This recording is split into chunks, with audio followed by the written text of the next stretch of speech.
کیا آپ نے کبھی سوچا ہے کہ موت کے فوراً بعد انسان کے ساتھ کیا ہوتا ہے؟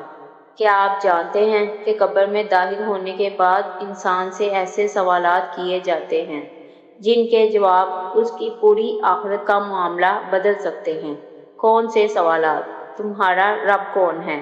تمہارا دین کیا ہے؟ اور محمد صلی اللہ علیہ وآلہ وسلم کے بارے میں تم کیا کہتے تھے؟ اور اگر کوئی جواب نہ دے سکے پھر معاملہ انتہائی سنگین ہو جاتا ہے۔ تو آخر نیک انسان کے ساتھ کیا ہوتا ہے اور بد عمل انسان کے ساتھ کیا ہوتا ہے، یہ جاننے کے لیے ویڈیو آخر تک ضرور سنیں۔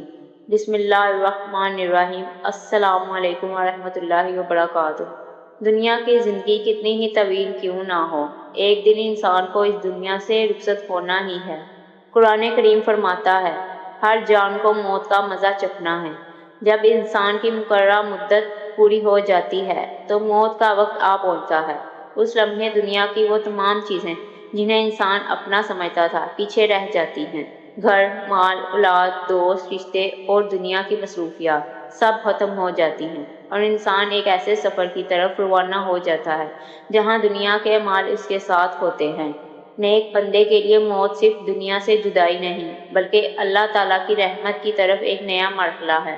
صحیح حدیث میں آتا ہے کہ جب مومن بندے کی موت کا وقت قریب آتا ہے تو رحمت کے فرشتے اس کے پاس آتے ہیں۔ اس کے بعد اس کی روح کو جسم سے جدا کیا جاتا ہے۔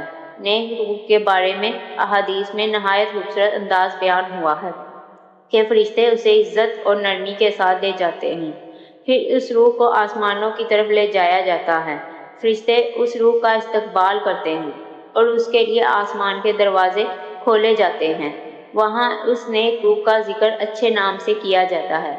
لیکن اگر انسان بد اعمال اور اللہ تعالیٰ کی نافرمانی میں زندگی گزارنے والا ہو تو اس کا معاملہ مختلف ہوتا ہے۔ احادیث میں ایسے شخص کی روح کے ساتھ سختی کا ذکر ملتا ہے۔ اس طرح موت کے بعد انسان کی زندگی کا ایک نیا مرحلہ شروع ہوتا ہے۔ دنیا اور قیامت کے درمیان ایک پردہ ہے۔ انسان دنیا سے رخصت ہو چکا ہوتا ہے لیکن ابھی قیامت قائم نہیں ہوئی ہوتی۔ یہاں انسان اپنے دنیاوی اعمال کے نتائج کا سامنا کرتا ہے۔ پھر ایک وقت آتا ہے جب اسے قبر میں رکھا جاتا ہے۔ لوگ اسے مٹی کے حوالے کر کے واپس چلے جاتے ہیں۔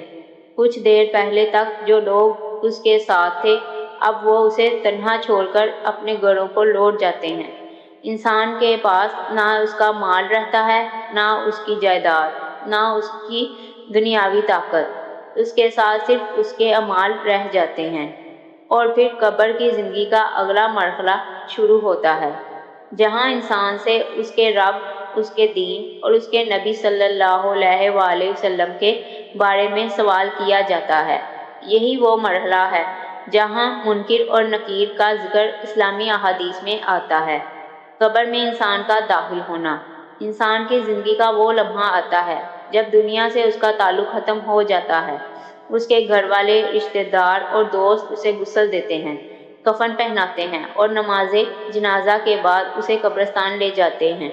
کچھ دیر پہلے تک وہ اپنے لوگوں کے درمیان تھا لیکن اب اسے ایک ایسی جگہ لے جایا جا رہا ہے جہاں ہر انسان کو ایک دن ضرور پہنچنا ہے۔ قبر کے اندر اسے اتار دیا جاتا ہے، اس کے جسم کو مٹی کے سپرد کر دیا جاتا ہے اور قبر بند کر دی جاتی ہے۔ پھر وہ لوگ جو اسے دفنانے آئے تھے واپس لوٹنے لگتے ہیں۔ رسول اللہ صلی اللہ علیہ وآلہ وسلم نے فرمایا کہ جب میت کو قبر میں رکھ دیا جاتا ہے اور اس کے ساتھی واپس جاتے ہیں تو وہ ان کے جوتوں کی آواز سنتا ہے۔ اب وہ شخص اپنے دنیاوی ساتھیوں سے جدا ہو چکا ہے۔ نہ مال اس کے ساتھ ہے، نہ عہدہ، نہ شہرت۔ اس کے ساتھ صرف وہ اعمال ہیں جو اس نے دنیا میں کیے، نمازیں، صدقات، نیکیاں، لوگوں کے ساتھ اچھا برتاؤ۔ اور دوسری طرف گناہ، ظلم اور نافرمانیاں بھی انسان کے اعمال میں شامل ہیں۔ یہاں سے برزخ کی زندگی کا ایک نیا مرحلہ شروع ہوتا ہے۔ احادیث میں آتا ہے کہ قبر میں انسان سے سوال کیا جاتا ہے۔ اس موقع پر دو فرشتوں کا ذکر ملتا ہے جنہیں عام طور پر منکر اور نکیر کہا جاتا ہے۔ وہ انسان سے اس کے ایمان کے بارے میں سوال کرتے ہیں۔ اس سے پوچھا جاتا ہے، تمہارا رب کون ہے؟ تمہارا دین کیا ہے؟ اور اس نبی کے بارے میں تم کیا کہتے ہو جو تمہارے درمیان بھیجے گئے تھے؟ مومن شخص اللہ تعالیٰ کے فضل سے درست جواب دیتا ہے۔ وہ کہتا ہے، میرا رب اللہ ہے، میرا دین اسلام ہے، اور محمد صلی اللہ علیہ وآلہ وسلم اللہ کے رسول ہیں۔ لیکن جس شخص نے دنیا میں ایمان کو سنجیدگی سے قبول نہیں کیا اور حق سے منہ موڑا، اس کے لیے یہ مرحلہ انتہائی سخت ہو سکتا ہے۔ یہاں ایک اہم بات سمجھنا ضروری ہے۔ قبر کے سوالات کی حقیقت اور کیفیت غیبی معاملہ ہے۔ ہمیں اتنا ہی بیان کرنا چاہیے جتنا قرآن و صحیح احادیث سے ثابت ہے۔ اپنی طرف سے ایسی تفصیلات شامل نہیں کرنی چاہیے جن کی معتبر دلیل موجود نہ ہو۔ قبر انسان کے لیے قیامت تک کا ایک درمیانی مرحلہ ہے۔ نیک انسان کے لیے قبر اللہ تعالیٰ کی رحمت اور راحت کا مقام بن سکتی ہے، جبکہ بدکار کے لیے عذاب کا سبب بن سکتی ہے۔ پھر ایک دن وہ وقت آئے گا جب اللہ تعالیٰ تمام انسانوں کو دوبارہ زندہ فرمائے گا۔ قبر کی خاموشی ختم ہوگی، زمین اپنے اندر چھپائے ہوئے انسانوں کو باہر نکال دے گی اور ہر شخص اپنے رب کے سامنے حاضر ہوگا۔ لیکن قبر میں سب سے اہم سوال یہی ہے کہ انسان دنیا سے اپنے ایمان اور اعمال کے ساتھ آیا ہے یا نہیں۔ منکر اور نکیر کی آمد اور قبر کے 3 بنیادی سوالات۔ قبر بند ہو چکی تھی، دنیا کی آوازیں پیچھے رہ گئی تھی، رشتہ دار اپنے گھروں کو واپس جا چکے تھے، اور انسان اپنے نئے مرحلے میں داخل ہو چکا تھا۔ یہ وہ مقام ہے جہاں دنیاوی زندگی ختم اور عالم برزخ کی زندگی شروع ہوتی ہے۔ احادیث نبوی صلی اللہ علیہ وآلہ وسلم میں قبر کے سوالات کا ذکر ملتا ہے۔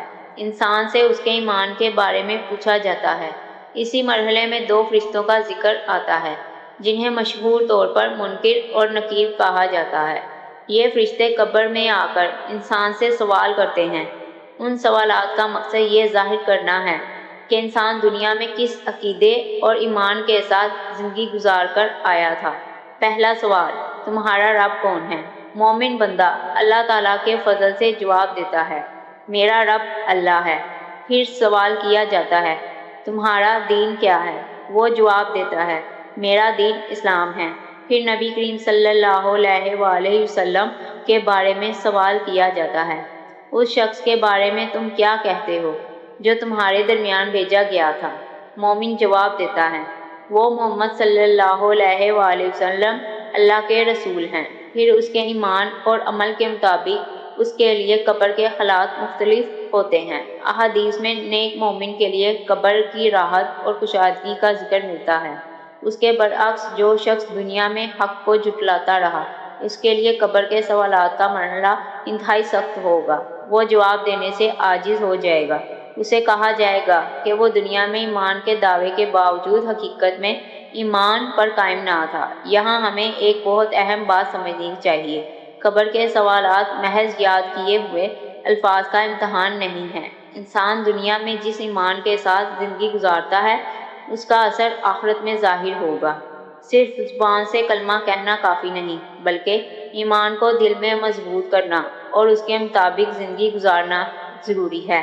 اسی لیے ایک عقل مند انسان کو چاہیے کہ موت آنے سے پہلے اپنے رب سے اپنا تعلق مضبوط کرے، نماز کی پابندی کرے، توبہ کرے، لوگوں کے حقوق ادا کرے، ظلم سے بچے، اور رسول اللہ صلی اللہ علیہ وآلہ وسلم کی سنت کے مطابق زندگی گزارنے کی کوشش کرے، کیونکہ موت کا وقت کسی کو معلوم نہیں۔ آج ہم دوسروں کے جنازے دیکھ رہے ہیں، کل ممکن ہے دوسرے لوگ ہمارا جنازہ پڑھ رہے ہوں۔ آج ہم قبرستان میں قبروں کے پاس کھڑے ہیں، ایک دن ہم خود اس مٹی کے نیچے ہوں گے، اور پھر وہ سوال ہوگا، تمہارا رب کون ہے؟ تمہارا دین کیا ہے؟ اور محمد صلی اللہ علیہ وآلہ وسلم کے بارے میں تم کیا کہتے تھے؟ اس دن دنیا کی کوئی دولت، کوئی عہدہ اور کوئی طاقت کام نہیں آئے گی۔ انسان کے ساتھ اس کا ایمان اور اس کے اعمال ہوں گے۔ نیک مومن قبر کے سوالات کا جواب کیسے دیتا ہے اور اس کے بعد اس کے ساتھ کیا معاملہ ہوتا ہے؟ قبر کی خاموشی میں انسان ایک ایسے مرحلے میں داخل ہو چکا ہوتا ہے جسے دنیا کی آنکھ نہیں دیکھ سکتی۔ دنیا میں انسان سے بہت سے سوالات کیے جاتے ہیں، تمہارا نام کیا ہے؟ کہاں کیا کام کرتے ہو، کتنا مال رکھتے ہو، لیکن قبر میں معاملہ مختلف ہوگا۔ وہاں انسان کی ظاہری حیثیت نہیں دیکھی جائے گی۔ احادیث میں قبر کے سوالات کا ذکر ملتا ہے، جن میں انسان سے اس کے رب، دین اور رسول اللہ صلی اللہ علیہ وآلہ وسلم کے بارے میں پوچھا جاتا ہے۔ پہلا سوال، تمہارا رب کون ہے؟ انسان سے پوچھا جائے گا، من ربو کا، یعنی تمہارا رب کون ہے؟ مومن شخص اللہ تعالیٰ کے فضل سے جواب دے گا، ربی اللہ، یعنی میرا رب اللہ ہے، وہ اللہ جس نے اسے پیدا کیا، جس نے اسے زندگی دی، جس نے اسے رزق دیا، جس کے سامنے وہ دنیا میں نماز پڑھتا اور عبادت کرتا تھا۔ دوسرا سوال، تمہارا دین کیا ہے؟ پھر اس سے پوچھا جائے گا، ما دین کا، یعنی تمہارا دین کیا ہے؟ مومن جواب دے گا، دین الاسلام، یعنی میرا دین اسلام ہے۔ یہ وہی دین ہے جس پر اس نے دنیا میں ایمان رکھا اور زندگی گزارنے کی کوشش کی۔ تیسرا سوال، تمہارا نبی کون ہے؟ پھر اس سے نبی کریم صلی اللہ علیہ وآلہ وسلم کے بارے میں سوال کیا جائے گا۔ حدیث میں اس مفہوم کا ذکر آتا ہے کہ اس شخص کے بارے میں تم کیا کہتے تھے جو تمہارے درمیان بھیجا گیا تھا؟ مومن جواب دے گا، وہ محمد صلی اللہ علیہ وآلہ وسلم اللہ کے رسول ہیں۔ وہ گواہی دے گا کہ محمد صلی اللہ علیہ وآلہ وسلم اللہ کے بندے اور رسول ہیں۔ پھر اس کے لیے راحت اور نعمت کا معاملہ شروع ہوگا۔ لیکن اگر انسان جواب نہ دے سکے، احادیث میں ایسے شخص کا بھی ذکر آتا ہے جو دنیا میں ایمان پر قائم نہیں تھا۔ جب اس سے سوال کیا جائے گا تو وہ کہے گا، ہائے ہائے، مجھے نہیں معلوم۔ وہ دنیا میں حق کو قبول کرنے کے بجائے دوسروں کی پیروی کرتا رہا تھا۔ وہ کہتا تھا، میں نے لوگوں کو کچھ کہتے سنا اور وہی کہہ دیا۔ لیکن قبر میں انسان دوسروں کے جواب نہیں دے سکتا، وہاں اپنے ایمان کا معاملہ ہوگا۔ اصل کامیابی کہاں ہے؟ قبر کے سوالات کے لیے صرف الفاظ یاد کرنا مقصد نہیں۔ اصل کامیابی یہ ہے کہ انسان دنیا میں سچا ایمان لے کر زندگی گزارے، اللہ تعالیٰ کو اپنا رب مانے، اسلام کو اپنا دین مانے، رسول اللہ صلی اللہ علیہ وآلہ وسلم سے محبت کرے اور آپ کی تعلیمات پر عمل کرنے کی کوشش کرے، کیونکہ قبر کا امتحان اچانک نہیں ہوگا، اس کی تیاری انسان کو دنیا ہی میں کرنی ہے۔ آج ہمارے پاس وقت ہے، آج ہم توبہ کر سکتے ہیں، آج ہم نماز قائم کر سکتے ہیں، آج ہم لوگوں کے حقوق ادا کر سکتے ہیں، آج ہم اپنے رب کو راضی کرنے کی کوشش کر سکتے ہیں۔ لیکن جب موت آ جائے گی تو عمل کا دروازہ بند ہو جائے گا، پھر انسان اپنے اعمال کے ساتھ برزخ کی طرف روانہ ہوگا اور ایک دن قیامت قائم ہوگی، جب تمام انسان دوبارہ اٹھائے جائیں گے اور اپنے رب کے سامنے حاضر ہوں گے۔ نیک مومن کے لیے قبر کی راحت اور کشادگی احادیث کی روشنی میں نیک انسان کے ساتھ کیا ہوتا ہے۔ قبر میں سوالات کا مرحلہ گزر چکا ہے۔ نیک مومن نے اللہ تعالیٰ کے فضل سے اپنے رب، اپنے دین اور اپنے نبی صلی اللہ علیہ وآلہ وسلم کے بارے میں درست جواب دیا۔ اب اس کے لیے ایک ایسا مرحلہ شروع ہوتا ہے جس کا تصور بھی انسان کے دل میں امید پیدا کرتا ہے۔ رسول اللہ صلی اللہ علیہ وآلہ وسلم کی احادیث میں مومن کے لیے قبر کی راحت اور نعمت کا ذکر ملتا ہے۔ فرشتے اس سے کہتے ہیں، ہمیں دکھاؤ کہ تمہارا عمل کیا تھا۔ مومن کے لیے اس کے نیک اعمال خوشی اور راحت کا سبب بنتے ہیں۔ اس کے لیے جنت کی طرف ایک دروازہ کھولا جاتا ہے اور اسے وہاں کی خوشبو اور راحت کا احساس ہوتا ہے۔ اس کی قبر کو کشادہ کر دیا جاتا ہے۔ قبر جو دنیا کی نظر میں مٹی کی ایک چھوٹی سی جگہ ہے، مومن کے لیے اللہ تعالیٰ کے حکم سے راحت کا مقام بن جاتی ہے۔ وہاں اسے سکون حاصل ہوتا ہے، اسے قیامت کے آنے تک اطمینان دیا جاتا ہے۔ نبی کریم صلی اللہ علیہ وآلہ وسلم نے قبر کو آخرت کی پہلی منزل قرار دیتے ہوئے اس کی اہمیت بیان فرمائی ہے۔ یہی وجہ ہے کہ مومن دنیا میں رہتے ہوئے قبر اور آخرت کی تیاری کرتا ہے۔ وہ نماز کی پابندی کرتا ہے، اللہ تعالیٰ سے توبہ کرتا ہے، لوگوں کے حقوق ادا کرتا ہے، والدین کے ساتھ حسن سلوک کرتا ہے، جھوٹ، ظلم اور حرام سے بچنے کی کوشش کرتا ہے، اور سب سے بڑھ کر اپنے ایمان کی حفاظت کرتا ہے، کیونکہ جب دنیا کی تمام چیزیں انسان سے جدا ہو جائیں گی تو اس کے اعمال ہی اس کے ساتھ ہوں گے۔ ایک امید بھرا لمحہ سوچیے، ایک انسان دنیا سے رخصت ہوا، لوگ اسے مٹی کے حوالے کر کے واپس چلے گئے۔ دنیا کی نگاہ میں وہ تنہا ہے، لیکن اگر وہ اللہ تعالیٰ کا فرما بردار بندہ تھا تو قبر اس کے لیے صرف اندھیرا اور تنہائی نہیں، اللہ تعالیٰ اس کے لیے برزخ میں راحت کا سامان پیدا فرما سکتا ہے۔ اس کے نیک اعمال اس کے لیے باعث خیر بن سکتے ہیں اور وہ قیامت کا انتظار اطمینان کے ساتھ کر سکتا ہے۔ یہ اللہ تعالیٰ کی رحمت ہے۔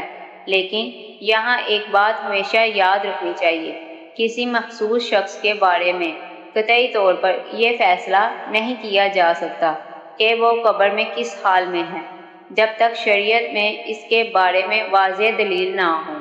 ہم عمومی اسلامی تعلیمات بیان کرتے ہیں اور اللہ تعالیٰ سے دعا کرتے ہیں کہ وہ ہر مسلمان کی قبر کو نور، کشادگی اور راحت عطا فرمائے۔ اے اللہ، ہماری موت ایمان پر فرما، ہماری قبروں کو جنت کے باغوں میں سے ایک باغ بنا دے اور ہمیں قبر کے عذاب سے محفوظ فرما، آمین۔ لیکن سفر ابھی ختم نہیں ہوا۔ قبر کے بعد ایک دن وہ عظیم وقت آئے گا، قیامت کا دن، وہ دن جب تمام انسان دوبارہ اٹھائے جائیں گے۔ بدعمل انسان کے ساتھ قبر میں کیا معاملہ ہوتا ہے؟ دنیا کی زندگی ختم ہو چکی ہے، انسان قبر میں پہنچ چکا ہے۔ اب نہ دولت اس کے کام آ سکتی ہے، نہ دنیاوی عہدہ، نہ وہ لوگ جن کے لیے اس نے اپنی پوری زندگی گزاری۔ اس کے سامنے صرف اس کے اعمال ہیں، وہ اعمال جنہیں وہ دنیا میں معمولی سمجھتا تھا، آج اس کے سامنے حقیقت بن کر موجود ہیں۔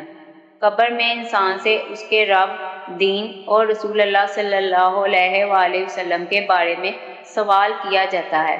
مومن اللہ تعالیٰ کے فضل سے جواب دیتا ہے، لیکن جو شخص ایمان سے محروم رہا یا حق کو قبول کرنے کے باوجود اس سے منہ موڑتا رہا، وہ ان سوالات کا درست جواب دینے سے عاجز ہو سکتا ہے۔ احادیث میں ایسے شخص کے بارے میں آتا ہے کہ جب اس سے پوچھا جاتا ہے تمہارا رب کون ہے تو وہ کہتا ہے ہائے ہائے مجھے نہیں معلوم۔ اس سے پوچھا جاتا ہے تمہارا دین کیا ہے، وہ پھر کہتا ہے مجھے نہیں معلوم۔ اور جب نبی کریم صلی اللہ علیہ وآلہ وسلم کے بارے میں پوچھا جاتا ہے تو وہ بھی جواب نہیں دے پاتا، وہ کہتا ہے میں نہیں جانتا، میں نے لوگوں کو کچھ کہتے سنا اور وہی کہہ دیا۔ یہاں انسان کو معلوم ہو جاتا ہے کہ دنیا میں صرف دوسروں کی پیروی کرنا کافی نہیں تھا، ایمان کو دل سے قبول کرنا اور اس کے مطابق زندگی گزارنا ضروری تھا۔ قبر کا سخت مرحلہ۔ احادیث میں بدعمل اور منکر انسان کے لیے قبر کی سختی اور عذاب کا ذکر ملتا ہے۔ نبی کریم صلی اللہ علیہ وآلہ وسلم نے ہمیں قبر کے عذاب سے اللہ تعالیٰ کی پناہ مانگنے کی تعلیم دی۔ اسی لیے نماز کے آخر میں نبی صلی اللہ علیہ وآلہ وسلم کی سکھائی ہوئی دعا میں قبر کے عذاب سے پناہ مانگی جاتی ہے۔ ترجمہ: اے اللہ، میں قبر کے عذاب سے تیری پناہ مانگتا ہوں، لیکن ابھی موقع ہے۔ یہ بات صرف خوف پیدا کرنے کے لیے نہیں، یہ انسان کو جگانے کے لیے ہے۔ جب تک سانس باقی ہے، توبہ کا دروازہ کھلا ہے۔ آج انسان اپنے گناہوں سے واپس آ سکتا ہے، آج نماز کی طرف لوٹ سکتا ہے، آج کسی کا حق واپس کر سکتا ہے، آج والدین سے معافی مانگ سکتا ہے، آج ظلم چھوڑ سکتا ہے، آج اللہ تعالیٰ سے سچی توبہ کر سکتا ہے۔ لیکن جب موت آ جائے گی تو دنیا میں واپس آ کر عمل کرنے کا موقع نہیں ملے گا۔ اس لیے عقل مند وہ ہے جو قبر میں جانے سے پہلے قبر کی تیاری کر لے۔ وہاں انسان اکیلا ہوگا، اس کے ساتھ صرف اس کا ایمان اور اس کے اعمال ہوں گے۔ اے اللہ، ہمارے گناہوں کو معاف فرما، ہماری توبہ کو قبول فرما، ہمیں ایمان پر ثابت قدم رکھ، قبر کے عذاب سے محفوظ فرما اور ہماری قبروں کو راحت اور نور عطا فرما، آمین ثم آمین یا رب العالمین۔ اللہ تعالیٰ ہمیں دین کو سمجھنے اور صحیح معنوں میں نیک انسان بننے کی توفیق عطا فرمائے اور پکی توبہ کرنے والا بنا دے، آمین۔ کیسا لگا میرا اسلامی واقعہ کمنٹ سیکشن میں ضرور بتائیے گا اور کمنٹ سیکشن میں استغفار لکھنا مت بھولیں۔ اگر آپ کو میرا یہ اسلامی واقعہ اچھا لگا ہے تو میرے چینل اسلام اسٹوڈیو اردو واقعات کو لائک اور سبسکرائب کر دیں۔ شکریہ۔